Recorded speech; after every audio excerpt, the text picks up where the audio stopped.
शिव का अनन्य भक्त, महाभारत का महान योद्धा और अमरता का वरदान प्राप्त करने वाला अश्वत्थामा कैसे बना शापित अमर।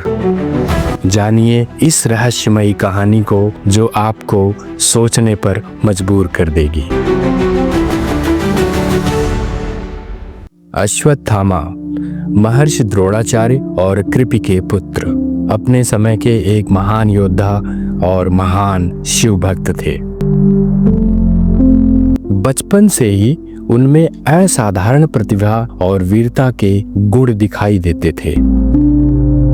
अपने पिता की देखरेख में उन्होंने धनुर्विद्या और शस्त्र विद्या में महारत हासिल की, लेकिन उनकी सबसे बड़ी शक्ति थी उनकी भगवान शिव के प्रति अटूट भक्ति। अश्वत्थामा ने घोर तपस्या कर भगवान शिव को प्रसन्न किया। उनकी कठोर तपस्या और भक्ति से प्रसन्न होकर भगवान शिव ने उन्हें अमरता का वरदान दिया।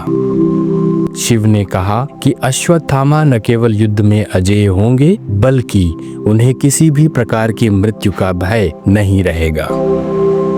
यह वरदान उन्हें महान योद्धा बनने के लिए मिला था, ताकि वे धर्म की रक्षा कर सकें और युद्ध में अपराजेय रहें। परंतु विधि का विधान कुछ और था। महाभारत के युद्ध में अश्वत्थामा कौरव पक्ष के प्रमुख योद्धा बने।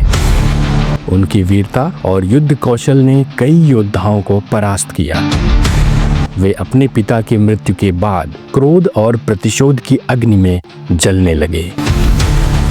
जब उन्हें ज्ञात हुआ कि उनके पिता की हत्या छल से की गई थी, तो उन्होंने पांडवों से बदला लेने की ठानी। यह प्रतिशोध ही उनके पतन का कारण बन गया। अश्वत्थामा के गलत कृत्य महाभारत युद्ध के बाद शुरू हुए। उन्होंने रात के समय पांडवों के शिविर पर हमला कर दिया, यह सोचकर कि वे पांडवों को मार देंगे, लेकिन उन्होंने गलती से पांडवों के 5 पुत्रों उप पांडव की हत्या कर दी। यह कृत्य न केवल पापपूर्ण था, बल्कि धर्म और युद्ध के नियमों के भी खिलाफ था। इसके बाद अश्वत्थामा ने ब्रह्मास्त्र का प्रयोग किया, जो कि एक अत्यंत विनाशकारी दिव्य अस्त्र था। उन्होंने इसे पांडवों की गर्भवती बहू उत्तरा के गर्भ में पल रहे बच्चे पर प्रयोग किया। यह कृत्य भी अक्षम्य था, क्योंकि यह युद्ध के नियमों और धर्म के विपरीत था। भगवान कृष्ण ने अपनी दिव्य शक्तियों से उस बच्चे यानी राजा परीक्षित को पुनर्जीवित किया, लेकिन अश्वत्थामा को इसके गंभीर परिणाम भुगतने पड़े। अश्वत्थामा के इन कृत्यों से भगवान कृष्ण बहुत क्रोधित हुए। उन्होंने अश्वत्थामा को श्राप दिया कि वह 3000 वर्षों तक इस पृथ्वी पर भटकते रहेंगे। उनके शरीर पर कभी न भरने वाले घाव होंगे। वे निरंतर पीड़ा में रहेंगे और वे मौत की कामना करेंगे, लेकिन मृत्यु कभी नहीं आएगी। यह अमरता का वरदान अब एक अभिशाप में बदल गया। अश्वत्थामा को जो अमरता का वरदान भगवान शिव से मिला था, वह अब उनके लिए श्राप बन गया। वह अमर तो थे, लेकिन इस अमरता के साथ उन्हें अपार पीड़ा और दुख झेलने पड़े। उनका शरीर रोगों से ग्रसित हो गया और वे एकाकी जीवन जीने को मजबूर हो गए। आज भी कहा जाता है कि अश्वत्थामा धरती पर भटक रहे हैं, अपनी गलतियों का प्रायश्चित कर रहे हैं।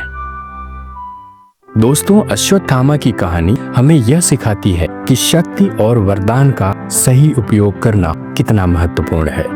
भक्ति और वरदान केवल तभी सार्थक होते हैं जब उनका उपयोग धर्म और सच्चाई के मार्ग पर किया जाए। अश्वत्थामा की कहानी हमें यह भी बताती है कि क्रोध और प्रतिशोध का मार्ग केवल विनाश की ओर ले जाता है। अश्वत्थामा की ये कहानी एक चेतावनी है कि हमारे कर्म ही हमारे भविष्य का निर्धारण करते हैं।